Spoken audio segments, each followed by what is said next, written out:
announcing the arrival of my broke sister. The wedding was picture perfect. White silk, red roses, champagne towers sparkling under crystal chandeliers. Then Paige made her announcement.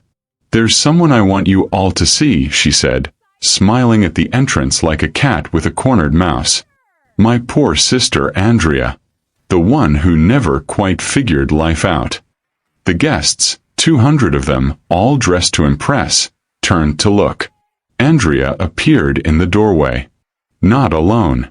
2 identical little boys in burgundy suits walked beside her, each one carrying his eyes, his smile, his unmistakable features. "Meet Lucas and Nathan," Andrea said, her voice steady as steel. "Your husband's sons, Paige." The room erupted.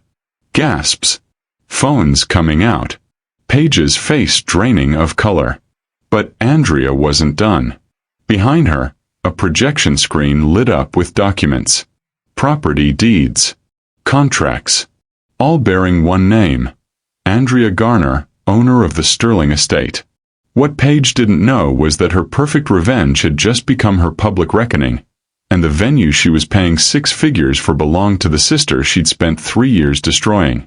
But before we dive into the full story, let me know where you're watching from and what time it is. Now, subscribe to the channel and let's get started. "I want to invite Andrea to the wedding," Paige said, smiling as she scrolled through her phone. "I want her to see everything she couldn't build." Her maid of honor, Brittany Chase, looked up from the wedding binder, eyes wide with concern. "Andrea, your sister. That's a terrible idea, Paige." It was a bright Saturday morning in Charlotte, North Carolina. Paige sat in the sunroom of the Michaelson estate, the home she now shared with Luke after their courthouse wedding 3 years ago. French windows offered a perfect view of the manicured gardens. On the glass coffee table sat a 3-ring binder labeled "The Perfect Wedding" in gold script, filled with magazine cutouts and Pinterest screenshots. "Why not?" Paige asked, leaning back against white linen cushions. "It's the perfect opportunity to show her what success actually looks like." Brittany shook her head. "It's been 3 years since you and Luke got together. Why do you still need to prove something to her?" Paige looked down at the venue contract for the Sterling estate, the most exclusive wedding venue in the state. The ceremony would be everything she deserved. Luxury decor, gourmet catering, and all the right people in attendance. "Andrea spent her whole life acting like she was better than me," Paige said, her voice hardening. "Working her little event coordinator jobs. Acting like she was building something. Everyone knows she's broke. Luke and I have actually made it. She should see what real success looks like." After Brittany left, Paige pulled out an invitation with custom calligraphy. She addressed it to Andrea Garner's last known address, adding a handwritten note at the bottom.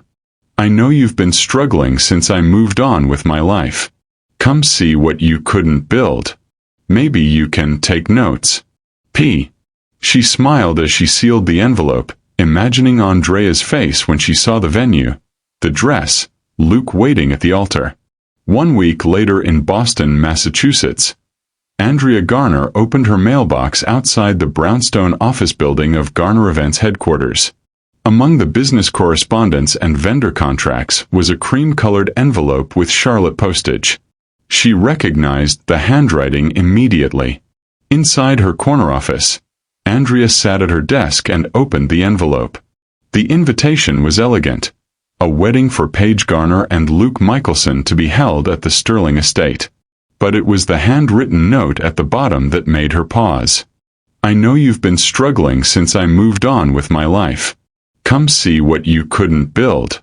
Maybe you can take notes. P." Andrea didn't cry. She didn't tear up the invitation. Instead, she looked toward her office doorway where 2 identical little boys played with building blocks on the plush carpet. "Lucas, share the blue one with your brother," she called gently to one of the boys. Both looked up at the same time, their faces mirror images of each other. They had the same dark hair, the same intense eyes, and the same dimples when they smiled. Luke's dimples. Andrea's best friend and business partner, Maya Torres, arrived 30 minutes later, letting herself in with her keycard. "I brought lunch," Maya said, holding up a bag from their favorite bistro. She stopped when she saw the invitation on Andrea's desk. "What's that?" Andrea handed it to her. "Paige invited me to her wedding." Maya read the invitation, her eyes widening at the handwritten note. "This is cruel, even for her. Are you okay?" Andrea smiled, watching her boys play. "I'm fine. Actually, I think I'll go." "You'll what?" Maya nearly dropped the food. "Why would you put yourself through that?" Andrea picked up the invitation again. Paige married Luke 3 years ago. She has no idea what happened before that. No idea what Luke did. "I remember," Maya said gently. "But why go?" "What she doesn't know," Andrea continued, "is that when Luke left me, I was pregnant. 8 weeks. He never knew because he blocked my number that same night." The two little boys giggled as they knocked down a tower of blocks. "I found out I was having twins 2 months after their courthouse wedding. I moved to Boston, built this company, and raised Lucas and Nathan alone." Maya looked from Andrea to the children. "And Luke has no idea?" "None. I made sure of it." Andrea's voice was quiet. "After what he said to me after he married my sister while I was pregnant with his children, I decided they didn't deserve to know." "So why tell them now?" Andrea turned the invitation over, revealing the venue name printed in elegant script, the Sterling Estate. "Because that's my venue, Maya. I own it. Paige booked her wedding at my venue, and she has no idea the struggling sister she pities is the one she's paying $100,000 to." Maya's mouth fell open. "No. Yes." Andrea smiled. "And I think it's time Lucas and Nathan met their father." "That's what I'm counting on," Andrea said. The next morning, Luke Michaelson woke in the master bedroom of his Charlotte home. Paige was still asleep, her engagement ring catching the morning light. Luke kissed her forehead before heading downstairs to his home office. "Morning, beautiful," he'd said before leaving her. "Big day ahead." On his desk sat the wedding timeline his executive assistant had prepared. 3 weeks until the ceremony. 3 weeks until he married Paige in front of everyone who mattered. His phone buzzed with a text from his groomsman, Marcus Lee. "Bro, you ready for married life round 2? This one's actually going to last, right?" Luke typed back, "This is the real one." Paige is everything Andrea wasn't. He'd never told Paige the full truth about Andrea. Just that she was clingy and couldn't keep up with his lifestyle. That was enough. Paige had believed him, chosen him, built a life with him. Andrea was in the past irrelevant. Or so he thought. Later that day, Luke met Marcus for lunch at an upscale steakhouse in downtown Charlotte. "I'm thinking about inviting Andrea," Luke said as they were served their meals. Marcus put down his fork. "Your ex? To your wedding? That's bold." "Paige already sent her an invitation," Luke said. "She wants to show Andrea how far we've come. I think it's perfect." "Perfect for who?" Marcus asked. "Not for Paige, who's marrying a guy who left his ex for her sister. That's messy, man." Luke cut his steak with precise movements. "Andrea and I weren't going anywhere. She was an event coordinator living paycheck to paycheck. I needed someone with ambition. Someone polished." Marcus winced. "Do you hear yourself? You sound like—" "Save the lecture," Luke interrupted. "Andrea will see my perfect life, my perfect wife, and know I made the right choice. That's all that matters." Back in Boston, Andrea sat at her kitchen table with her phone, her business lawyer Margaret Kim's voice coming through the speaker. "You're going to do what?" Margaret asked, her legal training evident in her controlled tone. I'm going to attend Paige's wedding, Andrea repeated. And I want you there with me to document everything. Andrea, Margaret said carefully, I understand you're hurt, but showing up with Lucas and Nathan, that's opening a door you've kept closed for 3 years. Andrea looked at her sons eating lunch at the small table in her penthouse kitchen. Yes, because they deserve to know their father, even if he doesn't deserve them. And Paige needs to learn that you can't build a life on someone else's foundation without consequences. Margaret was silent for a moment. When is this wedding? 3 weeks from Saturday. And Margaret, I've already contacted Jessica Chen, that photographer we worked with on the Reynolds estate project. She'll document everything. You want photos of this confrontation? I want proof of the moment they realize who they've been paying all along. Andrea's voice was calm.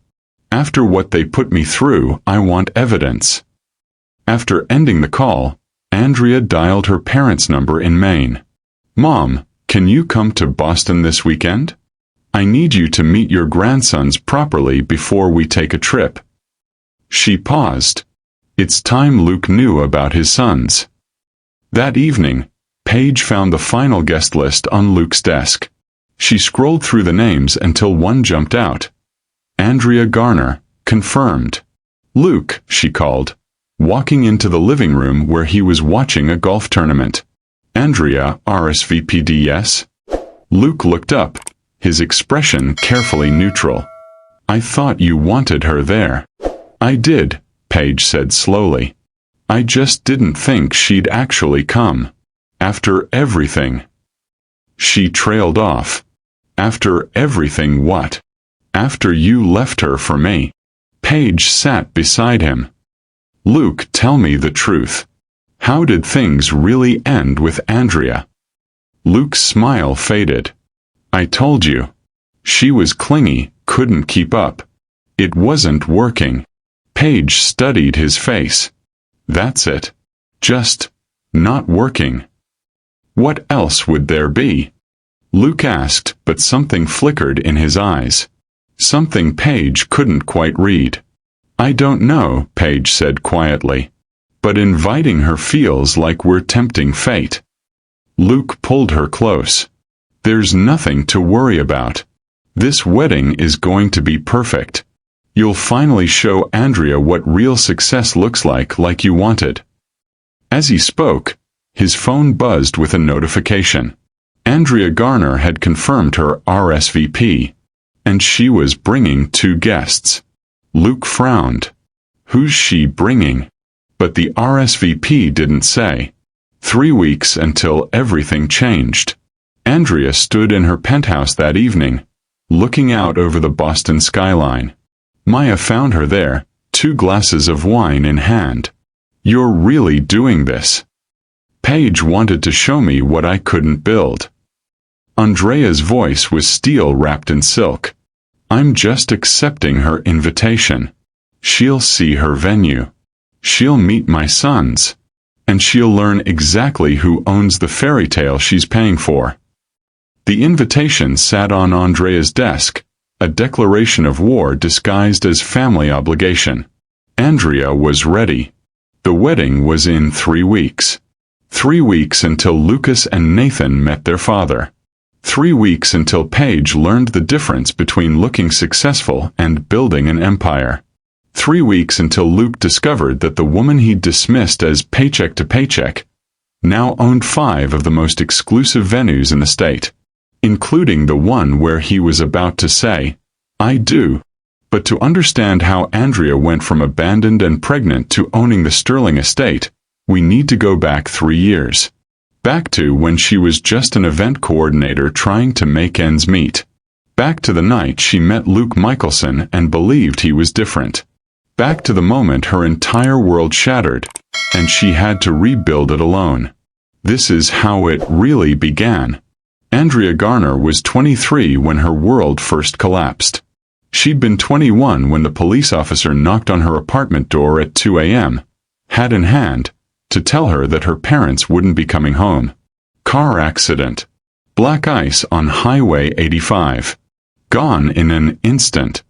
Paige had been 15 then, all braces and attitude, furious that Andrea had become her guardian instead of letting her go to Aunt Michelle's beach house in California. "You're not Mom," Paige had screamed that first night. "You can't tell me what to do." But Andrea had anyway. She'd dropped out of her junior year at Chapel Hill, moved back home, and taken every event coordination job she could find. Double shifts on weekends. Corporate dinners on weeknights. Weddings that started at dawn and ended past midnight. Anything to keep the lights on and Paige in the private school their parents had wanted. She'd been coordinating events for 2 years when she met Luke Michaelson. It was a Thursday evening in October. Piedmont Pharmaceuticals had hired Andrea to transform their bland conference center into something elegant for their annual sales awards dinner. She'd spent the afternoon draping fabric, arranging centerpieces, and directing the catering staff with the efficiency of someone who'd learned to make miracles happen on impossible budgets.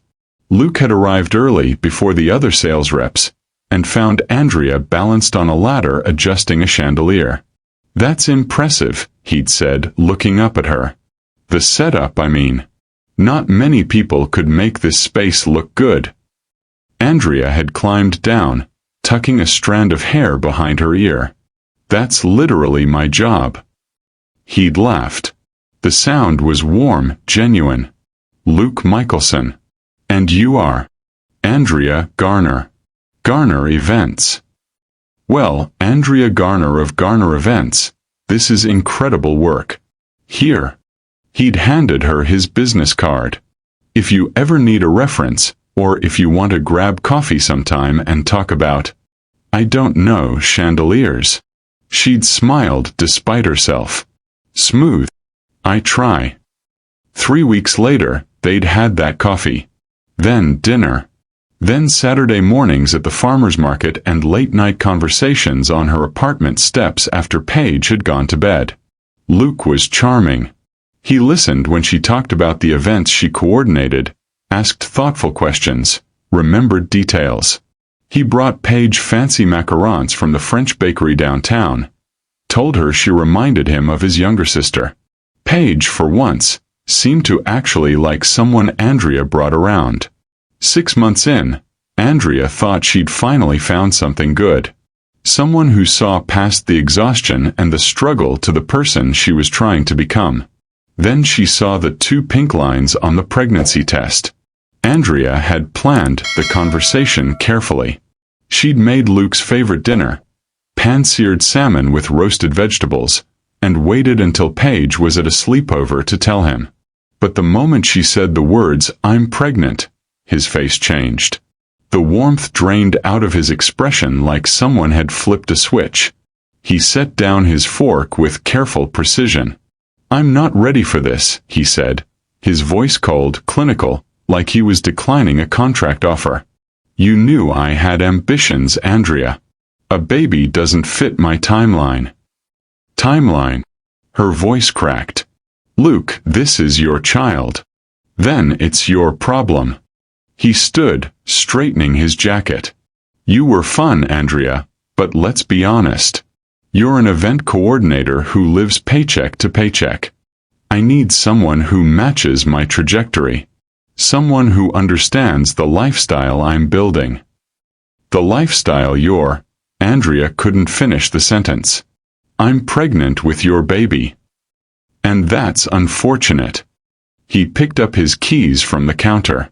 "But I can't let your choices derail my future." "My choices?" Andrea stood now too, her hand instinctively protective over her stomach. "This is our baby. We made this together. I made my position clear from the beginning." Luke's tone was matter-of-fact, like he was explaining something to a child.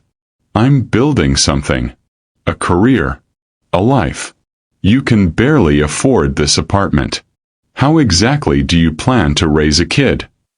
The words hit like physical blows. "Get out," Andrea whispered. "Andrea." Get out. He left. By morning, her number was blocked. By the end of the week, he'd removed her from all his social media. Like she'd never existed. Andrea had cried for exactly 3 days. Then she'd stopped. Because Paige was about to start her senior year, and college applications were due, and the rent was coming up, and there was no time for falling apart. She'd told herself she could do this. She'd survived losing her parents. She could survive losing Luke. What she hadn't prepared for was Paige showing up 2 months later, glowing with excitement about her new boyfriend. Andrea had been working from home by then, her morning sickness bad enough that she couldn't handle the smell of event venues. She'd been reviewing invoices when Paige burst through the door, phone in hand. "Andrea, you have to see this. I met someone. He's older but like in a good way. Mature. Successful. Works in pharmaceuticals." Andrea's stomach dropped before Paige even turned the phone around. But there it was. A selfie of Paige and Luke, his arm around her shoulders, both of them smiling at the camera. "His name is Luke," Paige said, oblivious to the color draining from Andrea's face. "Isn't he gorgeous?" Andrea couldn't speak. Couldn't breathe. "He said he knows you actually," Paige continued, scrolling through her phone. "From some event you did for his company? He said you were nice but kind of, you know, desperate." The word landed like a punch. "Desperate," Andrea repeated slowly. "His words, not mine," Paige said with a shrug. "But whatever. He's taking me to this amazing restaurant tomorrow, and I need to borrow your black dress, the nice one. The one you wore to the Morrison wedding." Andrea's hand moved to her stomach. 14 weeks now, just barely showing under loose clothing. "Paige, you can't date him." "Why not?" Paige looked up, suspicious now. "Do you know something about him?" "He's not a good person." "Oh my God." Paige rolled her eyes. "You're jealous. That's what this is. He said you might pull this." "Pull what?" "The whole protective sister thing. He said you were clingy with him after that event, that he felt bad for you." Paige crossed her arms. "Look, Andrea, I get that you're stressed about money and work and whatever, but you can't project that onto my relationship." "Paige, I'm not." "He's good for me," Paige interrupted. "He's successful, he's mature, and he actually has his life together. Unlike some people." Andrea flinched. "Besides," Paige continued, her voice sharpening, "be realistic. Luke needs someone who can keep up. Someone polished. You're an event coordinator who smells like cheap catering." The words, Luke's words, coming from her sister's mouth, shattered something inside Andrea. "I raised you," Andrea whispered. "I gave up everything. And I'm supposed to be grateful you did the bare minimum?" Paige grabbed her designer bag, bought with money Andrea had saved for textbooks. "Luke told me you'd try this. It's embarrassing, honestly. Move on, Andrea." She left, slamming the door behind her. Andrea stood alone in the apartment she could barely afford, hand pressed against her growing stomach, and made a decision. She wouldn't tell them. Not Luke. Not Paige. They didn't deserve to know. 8 months later, Luke and Paige got married in a courthouse ceremony. Andrea had seen the photos on social media, she hadn't been blocked yet, and felt nothing. She was 7 months pregnant by then, working from home, building the skeleton of what would become Garner events while her body built 2 lives. Maya had found her that day, staring at the wedding photos, tears streaming silently down her face. "They don't deserve your tears," Maya had said fiercely, closing the laptop. "They don't deserve anything," Andrea had whispered back, "including these babies." Lucas and Nathan were born on a Tuesday morning in March. Andrea had gone into labor at 4 a.m. Maya had driven her to the hospital, held her hand through 12 hours of delivery, and been the first person besides Andrea to hold the twins. "Oh my God," Maya had whispered, looking at their faces. "Andrea there." "I know." They had Luke's eyes, his sharp jawline, his distinctive dimples that appeared even in their newborn sleep. There would be no denying paternity. A simple glance would tell anyone who their father was. The nurse brought Andrea the birth certificate paperwork. "Father's name?" she asked gently. Andrea looked at her sons, identical, perfect, hers, and shook her head. "Just me," she said. "I'm doing this alone." Later, when Maya had gone to get coffee and the babies were sleeping in their bassinet beside her hospital bed, Andrea made a promise. "I'm going to build something for you," she whispered, touching each tiny hand. "An empire. You'll never know what it feels like to be abandoned, to be called not good enough. You'll never wonder if you're wanted." Her voice broke, but she continued. "I'm going to work harder than anyone has ever worked. And one day, when you're old enough to understand, I'll tell you about your father. About what he said. About who he chose over you." She looked at their sleeping faces, so innocent, so unaware of the complicated world they'd been born into. "But that day isn't today. Today you're mine. Just mine. And I promise you, I promise I'll be enough." Outside her hospital window, Charlotte continued its busy Tuesday. People went to work, had meetings, lived their lives. Luke and Paige were probably in their beautiful home, posting couple photos, planning their future. They had no idea that 2 floors above the city, in a small hospital room, their past had just been born. Andrea Garner was 24 years old, alone except for her best friend, responsible for 2 tiny lives that depended entirely on her. And for the first time since the night Luke walked out, she felt something besides grief. She felt determined. What Andrea didn't know that morning, exhausted and alone with her newborn sons, was that determination would be enough. More than enough. In 3 years, she would transform that hospital room promise into an empire. But first, she had to survive. The first year was survival. Andrea worked from her laptop while Lucas and Nathan slept in shifts, which is to say, barely at all.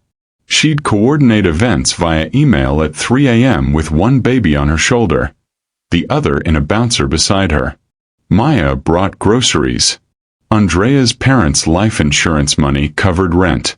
Everything else went into diapers, formula, and keeping Garner events alive. Her first solo event after the twins were born was a nightmare. The bride's mother fired the original planner 2 weeks before the wedding, and Andrea took the job out of desperation. She had 72 hours to coordinate flowers, catering, and a venue change while the twins had a stomach bug. She did it anyway. The wedding photos went viral on a local blog. 3 new clients called the next week. Andrea hired Maya full-time. Then a part-time coordinator. Then another. By Lucas and Nathan's first birthday, Garner Events had a reputation. They were the team that pulled off miracles.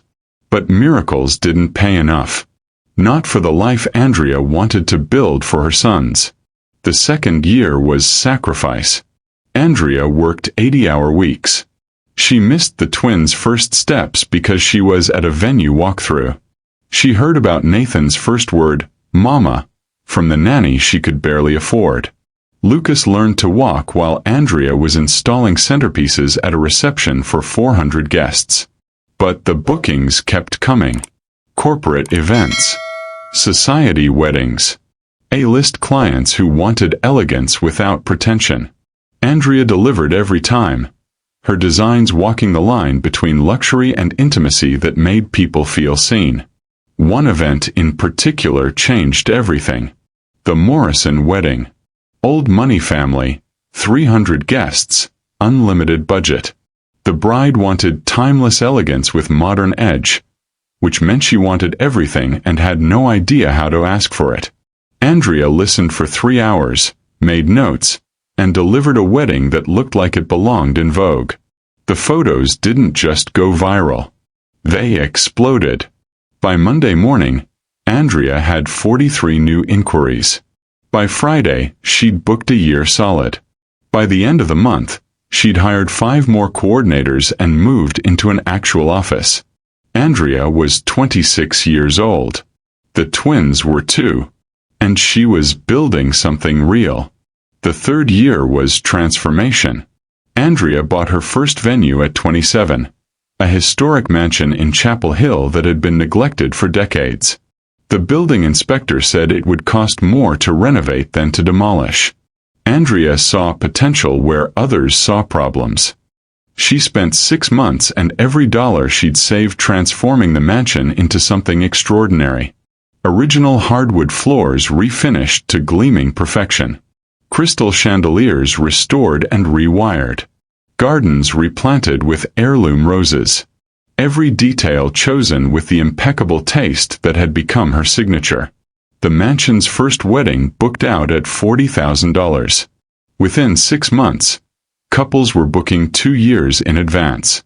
Andrea bought a second venue. Then a third. Each one a restoration project. Each one transformed into something extraordinary. She had an eye for it. Seeing beauty in broken things, potential in abandoned places. Maybe because she'd learned to see it in herself. By the time Lucas and Nathan turned 3, Andrea owned 5 venues across North Carolina. Her flagship property, the one she'd saved for last, was the Sterling Estate. The Sterling Estate sat on 12 waterfront acres, a 1920s mansion that had been a hotel, then a private residence, then nothing for 15 years. Andrea bought it for a fraction of its value because everyone else saw an impossible renovation. Andrea saw her masterpiece. She spent a year and $2 million.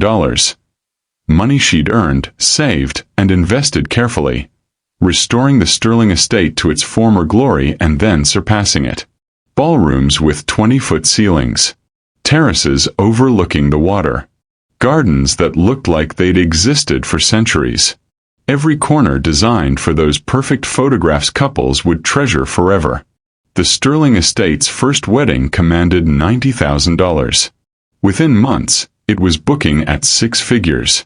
Within a year, it had a 2-year waiting list. Andrea had built an empire. And she'd done it while raising 2 3-year-old boys who had no idea their mother was one of the most sought-after names in luxury weddings. Because Andrea had made another decision. Privacy. No social media presence. No press interviews. No photos of herself or her sons anywhere online. Garner Events had a reputation, but Andrea Garner remained anonymous. Clients worked with her coordinators. Only the most exclusive bookings got Andrea herself.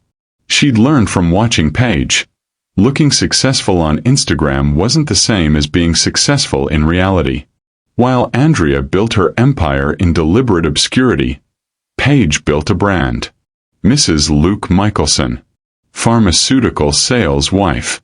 Instagram influencer with 43,000 followers who posted aesthetic shots of her morning coffee, her designer handbags, her blessed life. Luke's career had advanced steadily. Regional sales manager by year 2. District director by year 3. Good money, impressive title, the kind of trajectory he'd always wanted. They lived in a beautiful home in Charlotte's most desirable neighborhood.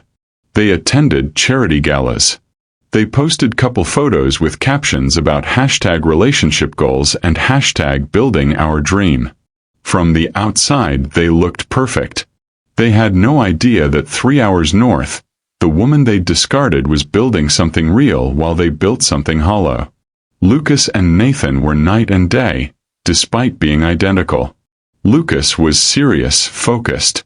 He'd spend an hour building elaborate block towers, tongue between his teeth in concentration. When they fell, he'd start over immediately, determined to make them taller. Nathan was charm itself. He'd walk up to strangers in the grocery store and announce, "I'm Nathan and I'm 3," with such confidence that people couldn't help but smile. He made friends at the playground in minutes, while Lucas watched carefully before deciding if he wanted to join. But they were identical where it mattered. They both had Luke's sharp features, the intense eyes, the strong jawline, the dimples that appeared when they smiled. Every day, Andrea saw him in their faces. Every day, she chose not to let that matter. "Mama, watch this." Nathan would shout, jumping off increasingly tall furniture.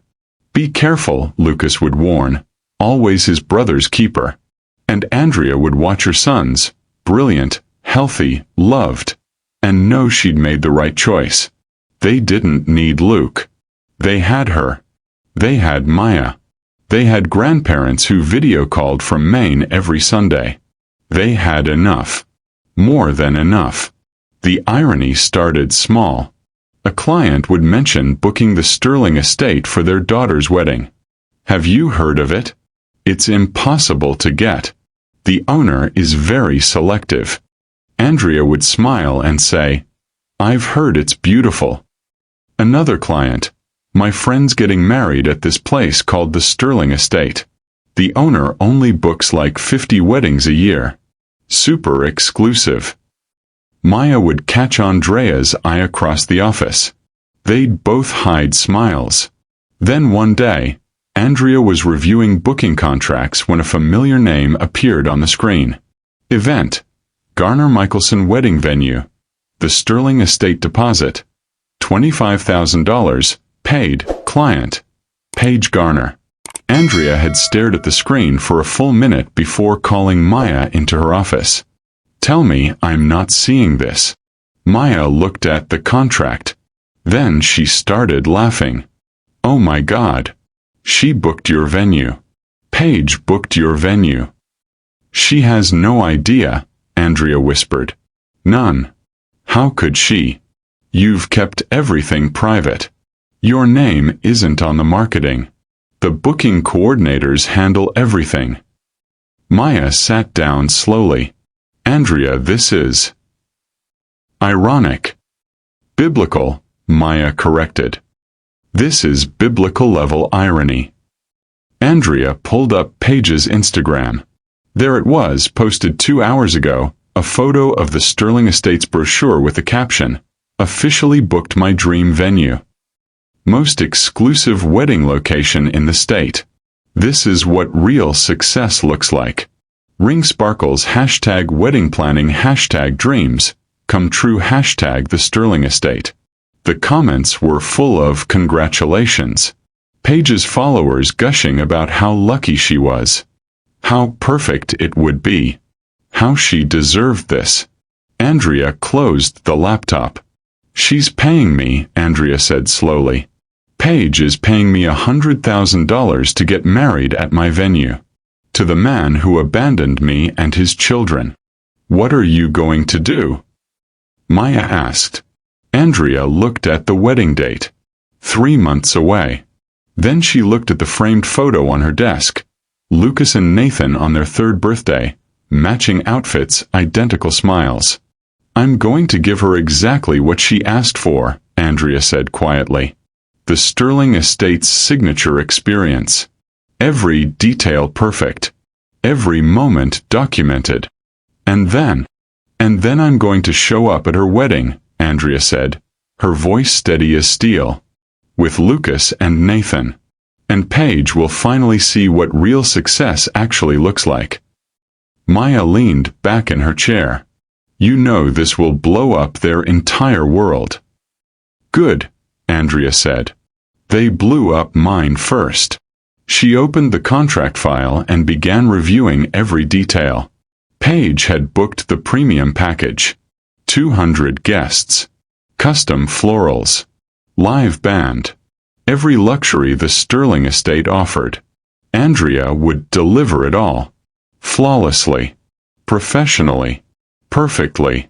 And then she would arrive, not as the struggling sister Paige pitted, but as the owner of the venue Paige was paying a fortune to access, with 2 3-year-old boys who had Luke's face. The invitation that would arrive 3 weeks later was just confirmation of what Andrea already knew. Paige still saw her as something broken. Something lesser.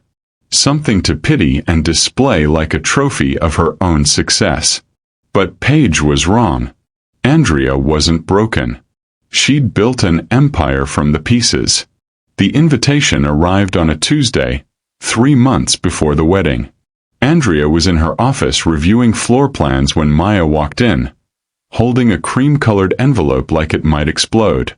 They both knew what it was before Maya even spoke. "It came," Maya said simply, setting it on Andrea's desk. Andrea stared at the envelope. Paige's handwriting. Still that same looping, self-important script from high school. For a moment, she considered not opening it. She already knew about the wedding. She'd already seen the booking contract. She didn't need Paige's words to confirm what she already understood. But she opened it anyway. The invitation itself was elegant. Expensive cardstock, custom calligraphy, a small sketch of the Sterling estate at the bottom. "You're invited to witness the wedding of Paige Garner and Luke Michaelson. Venue: the Sterling estate." Andrea almost laughed. Witness. Not celebrate. Not join us for. Witness. Then she saw the handwritten note tucked inside. "Andrea, I know you've been struggling since I moved on with my life. I wanted to invite you anyway because family is family, even if you couldn't keep up.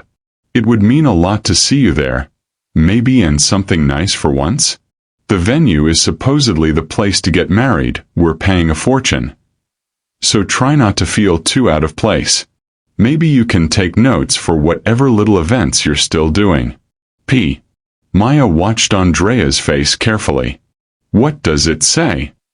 Andrea read it aloud, her voice steady despite the fury building in her chest. With each line, Maya's expression grew darker. "Struggling since I moved on," Maya repeated when Andrea finished.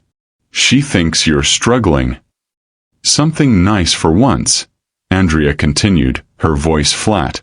"Like I dress in rags.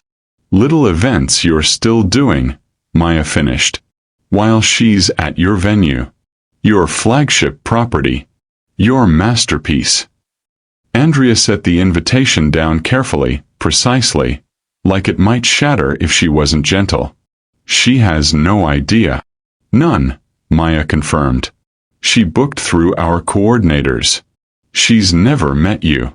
She thinks the Sterling estate is just some fancy venue she found online. She has no clue you own it. No clue you've built all of this." Andrea pulled up the Garner Michaelson booking file on her computer. There it was, every detail of Paige's perfect day. Premium package, 200 guests, custom everything. Total cost, $127,000. Paid to Garner Events. Paid to Andrea. "They're paying me 6 figures, Andrea said slowly, "to marry each other at my venue, while thinking I'm broke and struggling." "The irony is almost too perfect," Maya said. "Almost." Andrea's smile was cold, sharp. But not quite. That evening, Andrea called her lawyer. Margaret Kim answered on the second ring. "Andrea, it's 8 p.m. This better be good." "I need documentation," Andrea said without preamble. "Everything. Property deeds for the Sterling estate in my name. All vendor contracts showing my signature. The complete booking file for the Garner Michaelson wedding. Tax records showing Garner Events revenue.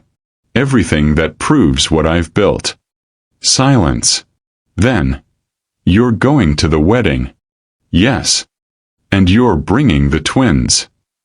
"Yes." Margaret was quiet for a long moment. "Andrea, as your lawyer and your friend, I need to ask. Are you sure this is how you want to do this? There are quieter ways to establish paternity. Legal channels. Court orders." "I don't want quiet," Andrea said. "Paige invited me to witness her perfect day. To see what I couldn't build. I'm just accepting her invitation. By revealing that you own the venue she's paying a fortune for and bringing the children her husband doesn't know exist, Margaret said dryly. That's not accepting an invitation. That's detonating a bomb. Then call it what it is, Andrea replied. But get me the documentation. I want every piece of paper that proves who owns what, who signed what, who built what. Can you have it ready in 2 weeks? I can have it ready in 2 days, Margaret said. But Andrea, I know what I'm doing. Do you? Because once you do this, there's no taking it back. Luke will demand paternity tests. Paige will. God, I don't even know what Paige will do. Your privacy, the boys' privacy, all of it goes away. Andrea looked through her office window at the photo on her credenza. Lucas and Nathan at their 3rd birthday party, wearing matching superhero capes, laughing at something off camera. They looked so much like Luke it was almost frightening. The same eyes, the same smile, the same dimples. They deserve to know their father, Andrea said quietly. Even if their father doesn't deserve them. And Paige deserves to know the truth about who she married. And what about you? Margaret asked. What do you deserve? Andrea thought about the invitation. About Paige's condescending words. About Luke's cold dismissal 3 years ago. You're paycheck to paycheck. I need someone who matches my trajectory. I deserve, Andrea said slowly, for them to see what I built from the nothing they left me with. After hanging up with Margaret, Andrea pulled up the photos from Lucas and Nathan's recent preschool portraits. Professional shots, both boys in matching navy sweaters, sitting on a wooden bench with autumn leaves in the background. They were beautiful, identical, and unmistakably Luke's children. The photographer had captured Lucas's serious, focused expression, the same look Luke got when he was concentrating. Nathan's charming smile, wide and easy, was Luke's exact grin. The dimples, the eyes, the way they both tilted their heads slightly when they were thinking. There would be no question. No room for denial. Andrea opened a new document and began drafting her RSVP. Paige. Wouldn't miss it for the world. I'll be bringing my sons. I can't wait to see what you've built together. Looking forward to showing you what I've built too. She read it 3 times, adjusting words, making it perfect. Polite. Measured. With just enough edge to be interesting. Then she called the Sterling Estates event coordinator. Jennifer, it's Andrea. The Garner Michaelson wedding. I want every detail perfect. Spare no expense on execution. Of course, Jennifer said. That's always our standard. I know. But this one's special. Andrea paused. I'll be attending personally. Jennifer's surprise was audible. You're attending? But you never. This is family, Andrea said, which was true. I need you to have security on standby. Not visible but ready. If I signal, they intervene immediately. And Jennifer. Not a word to anyone about who owns the Sterling estate. The clients don't know it's me. Let's keep it that way. Understood, Jennifer said slowly. Anything else? Yes. I need you to work with Maya on documentation. There will be a presentation during the reception. Property deeds, contracts, photographs. It needs to be seamless. A long pause. Andrea, what exactly are you planning? Just a family reunion, Andrea said. Make sure everything is perfect. Maya found Andrea still in her office at midnight, reviewing every detail of Paige's wedding plan. You should go home, Maya said, setting down a cup of tea Andrea hadn't asked for but definitely needed. The boys will be up early. I know. Andrea didn't look up from her laptop. I just need to make sure everything's perfect. It will be. It's your venue. Your team. Your standards.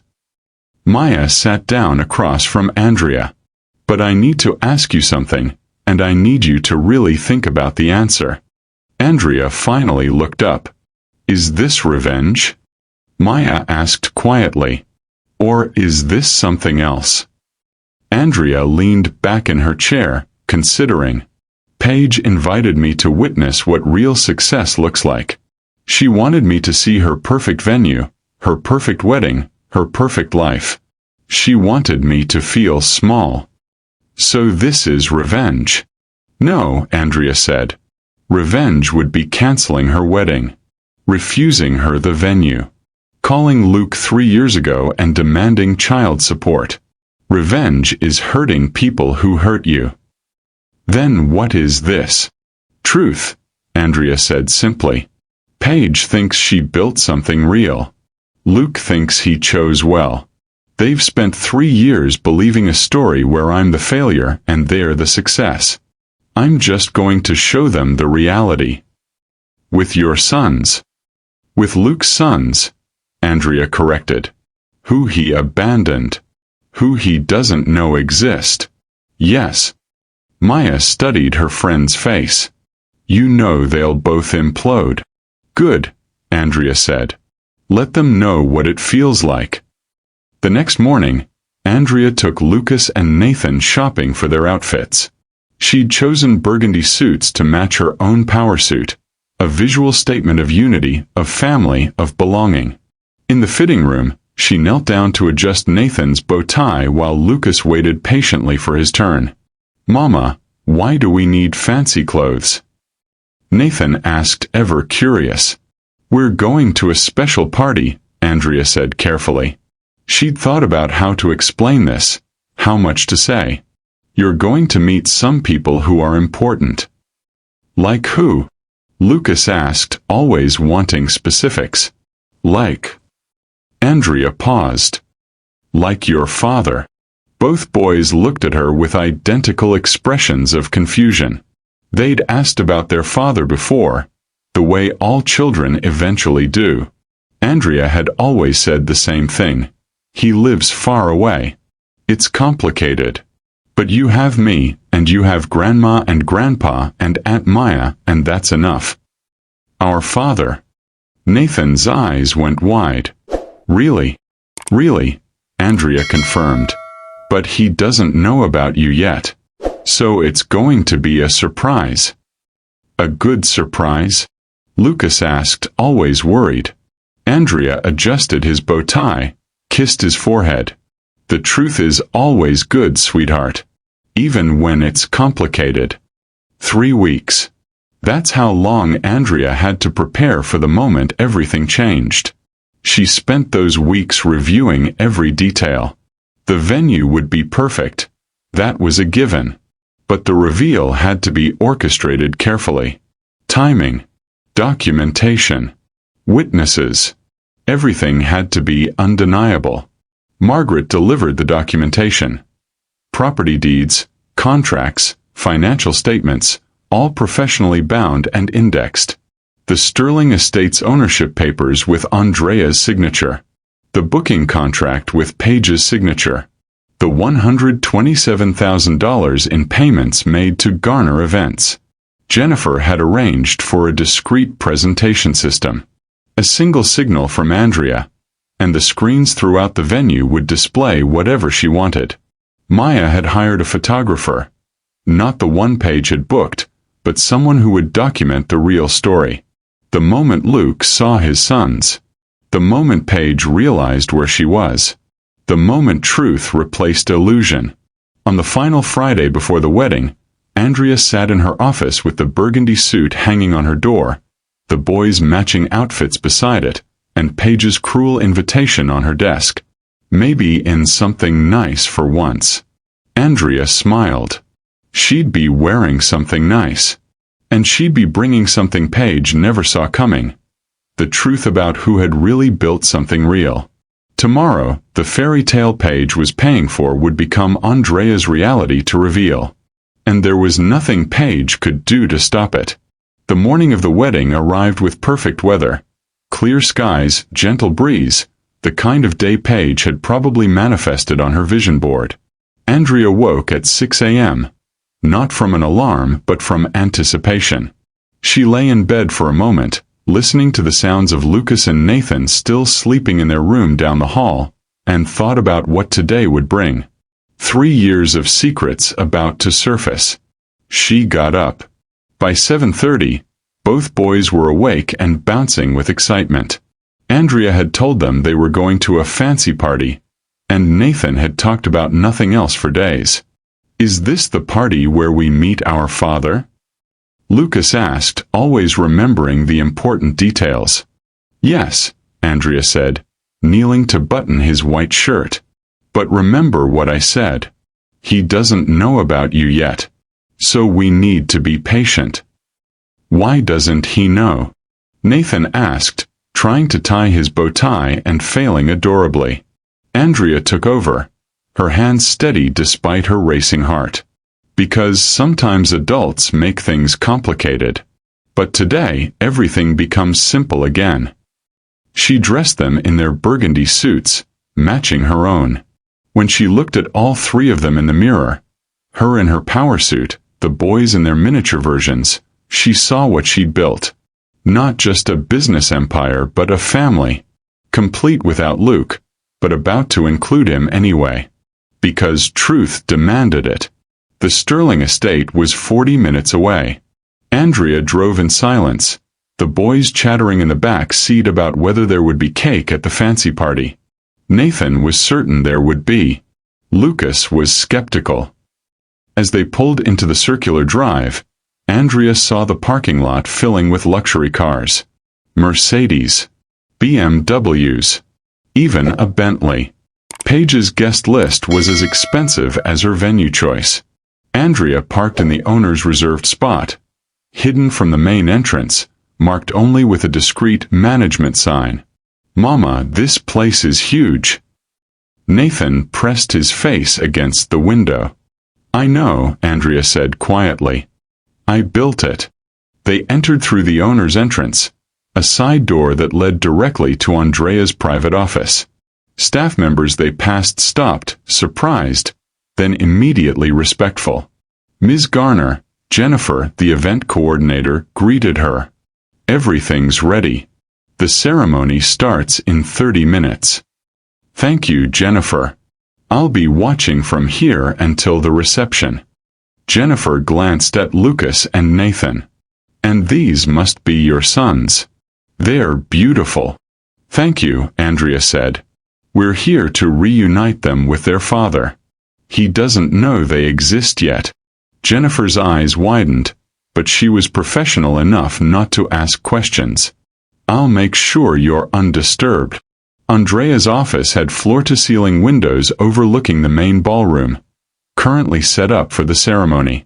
She could see everything, the white chairs arranged in perfect rows, the flower arrangements she designed herself, ironic that, the archway where Luke would stand.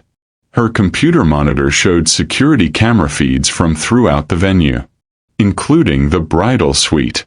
Andrea turned it on. There was Paige, resplendent in a dress that probably cost more than most people's cars. Her makeup artist fussed over her face while her bridesmaids, all in red, Andrea noted, sipped champagne and took selfies. "Can you believe this venue?" Paige was saying, visible on the camera. "It's costing us a fortune, but it's worth it. Everyone who matters is going to see this." "It's gorgeous," one bridesmaid agreed. "How did you find it?" "It took forever to book," Paige said. "Apparently, the owner is super selective. Very exclusive.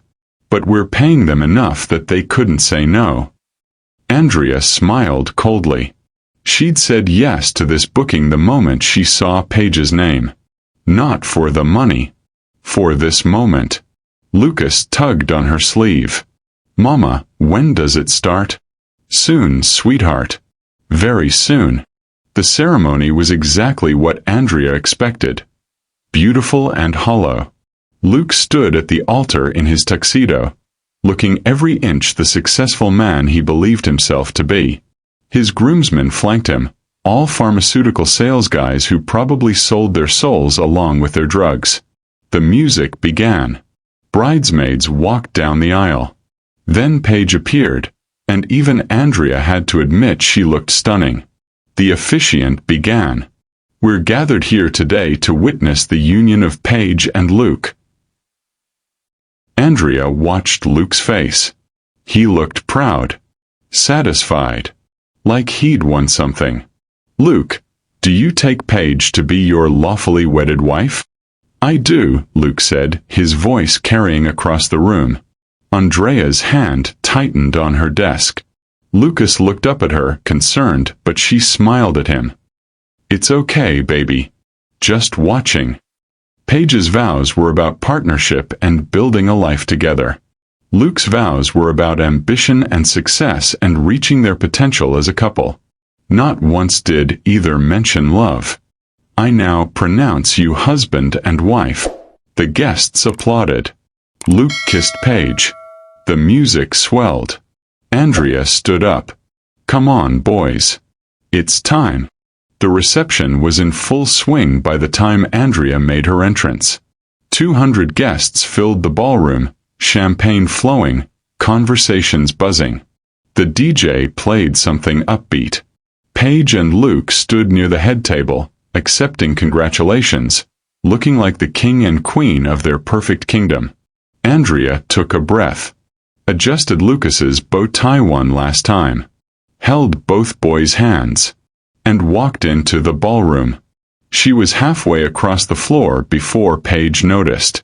Andrea watched the recognition flicker across her sister's face. Surprise, then delight, then something darker.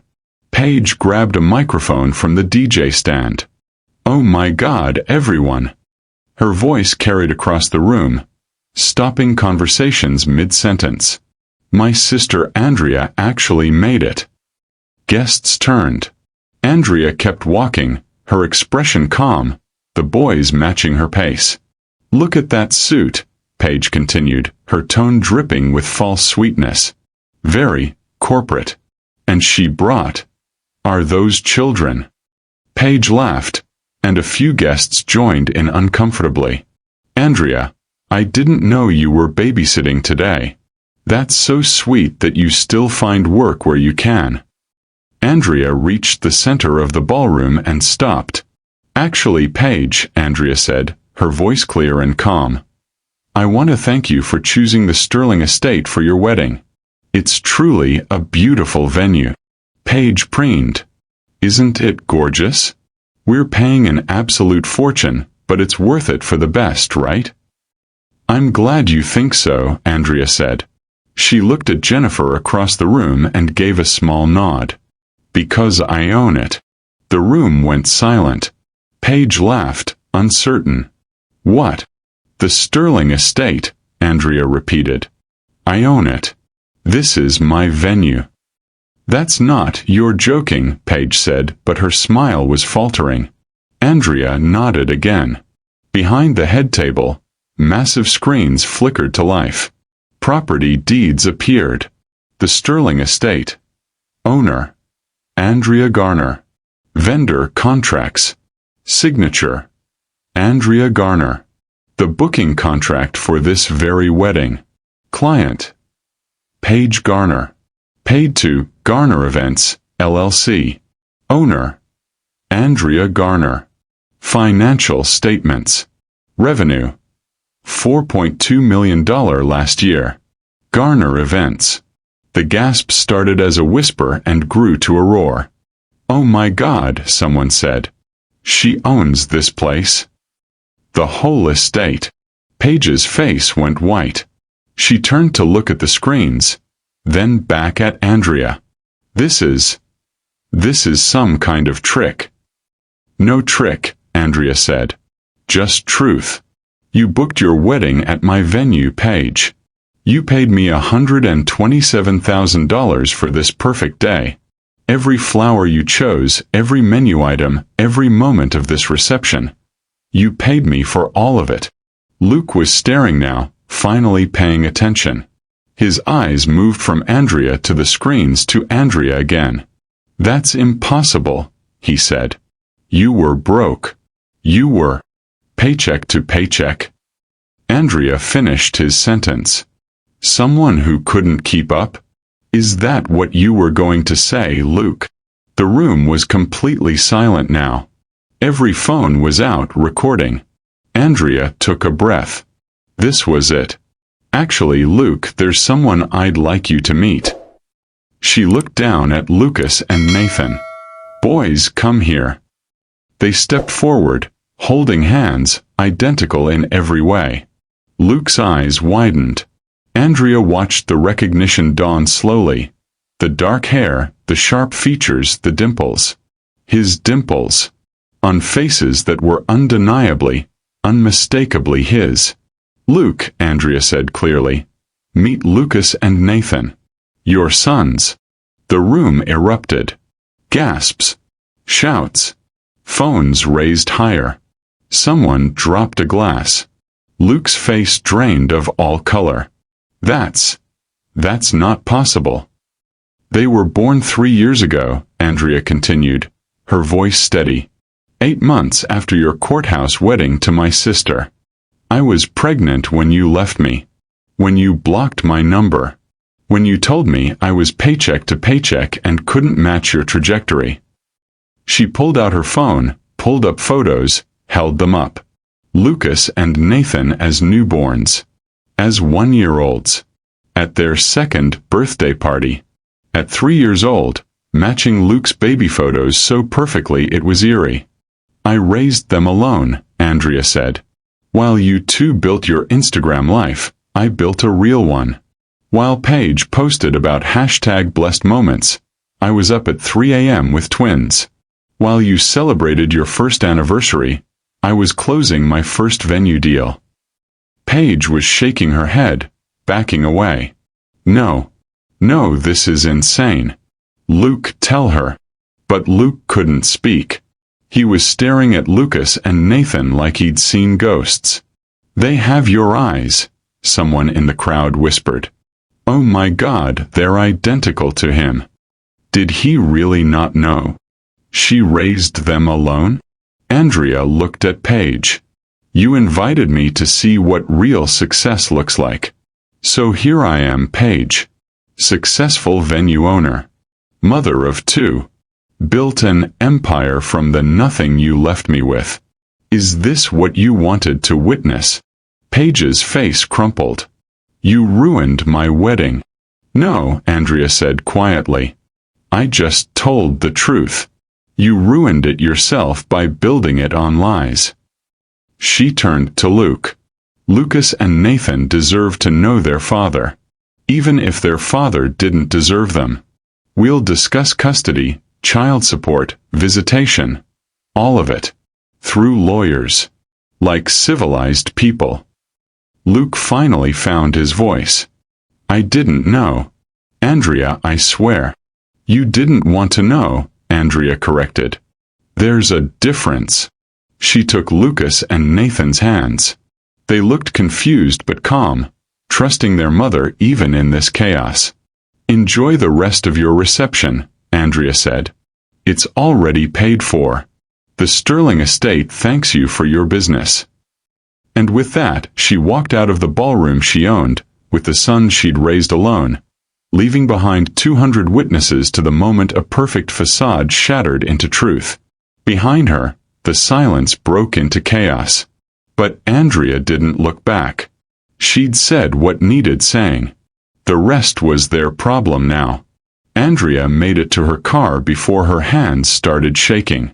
Lucas and Nathan climbed into their car seats, chattering about the fancy party, and asking why everyone was yelling. Andrea sat in the driver's seat, gripping the steering wheel, and let out a breath she'd been holding for 3 years. Her phone was already buzzing. Texts from Maya. From Margaret. From numbers she didn't recognize. Journalists, probably, already hunting the story. Inside the Sterling estate, Paige and Luke's perfect day was collapsing in real time. But that was their storm to weather. Andrea drove home. The videos hit social media within the hour. By evening, #Sterling Estate Wedding was trending nationally. By midnight, the story had been picked up by every major news outlet. Bride books sister's venue for wedding, doesn't know sister owns it. Then sister arrives with groom's secret sons. Andrea's phone didn't stop ringing. She turned it off and focused on Lucas and Nathan, who were far more interested in the ice cream she'd promised them than in the chaos they'd unknowingly caused. "Mama," Lucas asked as she tucked him in that night, "did we meet our father?" "You did, sweetheart." He looked surprised. Nathan observed from the other bed. "He was," Andrea said, kissing both their foreheads. "But sometimes surprises are necessary. Now sleep. We'll talk more tomorrow." She closed their door and finally allowed herself to feel it all. The exhaustion. The satisfaction. The strange emptiness of a 3-year plan finally executed. Maya called. Andrea answered. "You okay?" Maya asked. "I think so," Andrea said. "Is it bad?" "Depends on your definition of bad," Maya replied. Paige's Instagram is being flooded with comments calling her out for mocking you. Luke's LinkedIn has about 1,000 messages asking if he knew about his kids. The Sterling Estate's booking requests have literally crashed our website. And you're either a hero or a villain depending on who's commenting. What do you think? Andrea asked quietly. Maya was quiet for a moment. I think you told the truth in the only way they'd hear it. And I think those boys deserve their father, even if he didn't deserve them. So yeah, I think you did the right thing. Andrea closed her eyes. Good. Because I can't take it back now. Would you want to? No, Andrea said without hesitation. No, I wouldn't. The letter from Luke's lawyer arrived on Tuesday. Mr. Michaelson requests paternity testing to establish legal parentage and wishes to discuss custody arrangements, child support, and visitation schedules. Please contact our office to arrange testing at your earliest convenience. Andrea called Margaret immediately. Let him test, Margaret advised. We have nothing to hide. The results will be undeniable, and then we negotiate from a position of strength. The DNA test happened on Thursday at a clinic in Boston. Luke flew up, looking like he'd aged 5 years in 1 week. He didn't try to talk to Andrea. He just stared at Lucas and Nathan like he was memorizing their faces. The results came back Friday. 99.99% probability of paternity. Luke Michaelson was legally, scientifically, undeniably the father of Lucas and Nathan Garner. Margaret called with the news. He wants to talk. His lawyer is proposing supervised visitation, starting immediately. Weekends once a month to start. Building up gradually. Full child support retroactive to birth, plus establishment of college funds. He's not fighting you, Andrea. He's accepting responsibility. Good, Andrea said. Because if he tried to fight, I'd destroy him. I know you would, Margaret said. But I don't think you'll have to. From what I hear, Paige left him. Filed for annulment within 48 hours. His job is reviewing his position. His whole life imploded. He knows he has no leverage here. Andrea felt a complicated mix of emotions. Satisfaction. Pity. Relief. Set up the visitation schedule, she said. But supervised. Always supervised until I say otherwise. Luke's first supervised visit with Lucas and Nathan took place at a park in Boston on a Saturday morning. Maya came as the supervisor, partly for legal protection, partly for moral support. Andrea watched from her car as Luke knelt down to the boys' level, speaking to them with a gentleness she'd never seen from him before. Lucas was cautious as always. Nathan was immediately charming, showing Luke his new toy car. After an hour, Luke walked them back to Andrea. Thank you, he said quietly. For letting me see them. Andrea nodded. She didn't trust herself to speak. I was wrong, Luke continued. About everything. About you, about what mattered, about... His voice cracked. I'm sorry, Andrea. I know that's not enough, but I am. I'm so sorry. Andrea looked at this man who had broken her heart, abandoned her, built a life with her sister while she carried his children. She looked at him and felt nothing. No anger. No love. Just a distant acknowledgement that he was Lucas and Nathan's father, and that mattered more than her pain. Make it up to them, she said finally. Not to me. To them. Be the father they deserve. I will, Luke promised. I swear I will. Andrea got in her car with the boys and drove away, leaving Luke standing in the parking lot of a public park, holding a toy car Nathan had given him. Paige's letter arrived 3 weeks after that. Andrea recognized the handwriting, less confident now, the loop smaller, uncertain. Andrea. I don't expect you to read this. I don't expect forgiveness. But I need to say it anyway. I was cruel to you. Not just at the wedding, but for years before. You raised me when our parents died, and I repaid you by mocking your struggle, stealing the man you loved, and building a life on your pain. You were right about everything. I didn't build anything real. I just performed success for people who didn't care. You built an actual empire while raising 2 children alone. You are everything I pretended to be. I don't know if I can ever make this right. But I want you to know that I see it now. I see you. And I'm sorry I didn't see you before. P. Andrea read it twice. Then she put it in a drawer. She wasn't ready to respond yet. Maybe she never would be. But she kept it, because someday Lucas and Nathan might ask about their aunt, and she wanted to have an answer that wasn't just anger. Maya found her staring out her office window later that day. You okay? Paige apologized, Andrea said. Do you believe her? I don't know, Andrea admitted. Does it matter? Only if you want it to, Maya said. You don't owe her forgiveness, Andrea. You don't owe anyone anything. I know, Andrea said. But someday maybe. Not for her. For me. Because I don't want to carry this forever. Lucas and Nathan's 4th birthday party was everything their first 3 had been. Small, intimate, full of love. Close friends. Maya and her family. Andrea's parents who'd flown in from Maine. The boys' preschool teacher, who they adored. And, awkwardly but necessarily, Luke. He arrived early, holding carefully wrapped presents, looking nervous. The boys saw him and ran over. Daddy! Nathan shouted, hugging Luke's legs. You came. Lucas added, more reserved but clearly happy. Andrea watched from across the yard, her heart doing complicated things. She'd never call Luke Daddy herself, that word still tasted bitter.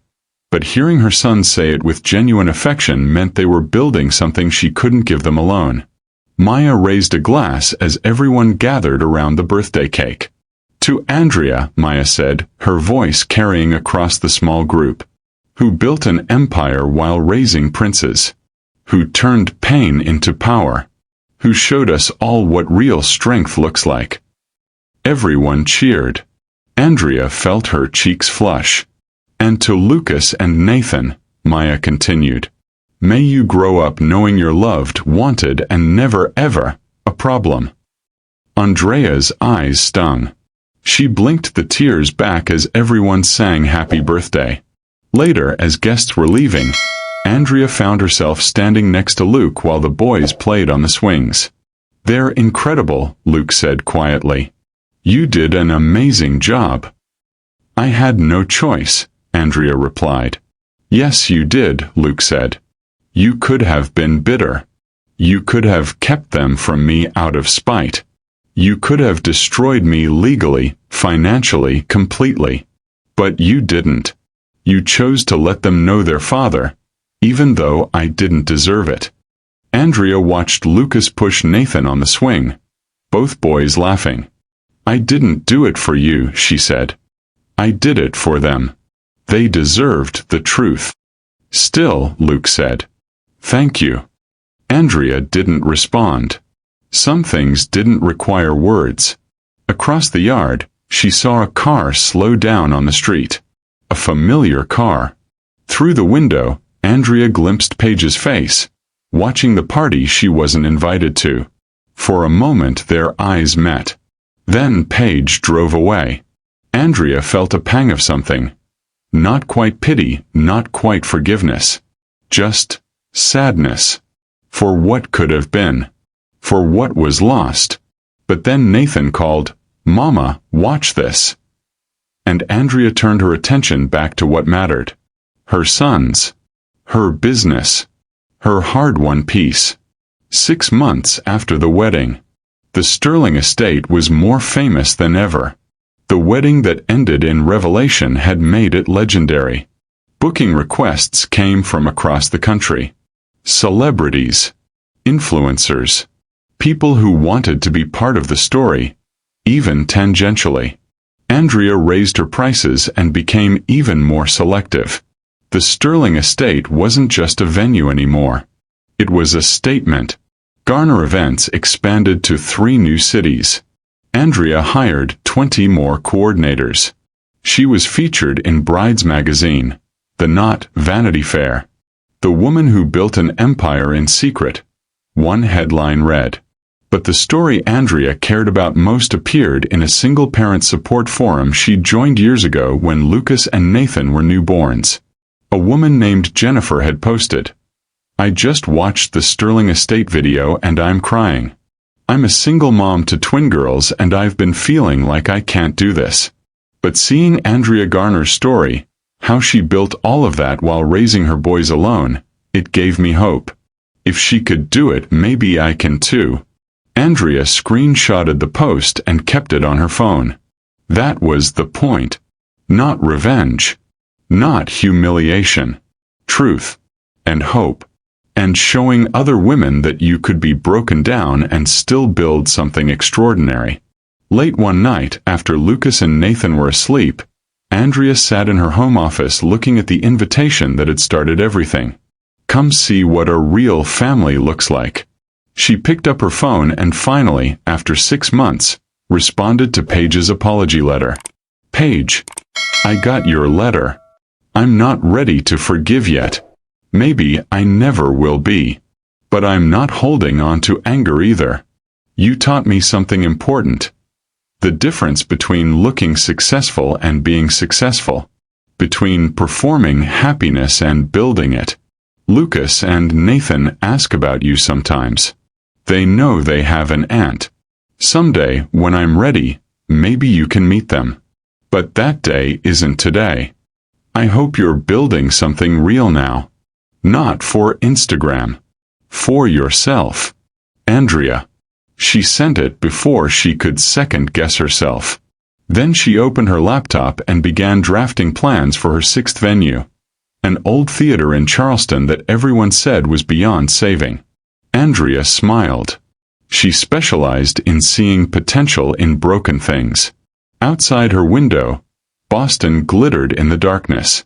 Somewhere in that city, Luke was probably reading bedtime stories to photos of Lucas and Nathan, learning to be the father he should have been from the start. Somewhere in Charlotte, Paige was hopefully learning to be someone real. And here, in this office, in this home, with 2 sleeping boys down the hall, Andrea had everything she'd promised herself in that hospital room 3 years ago. An empire. Security. Truth.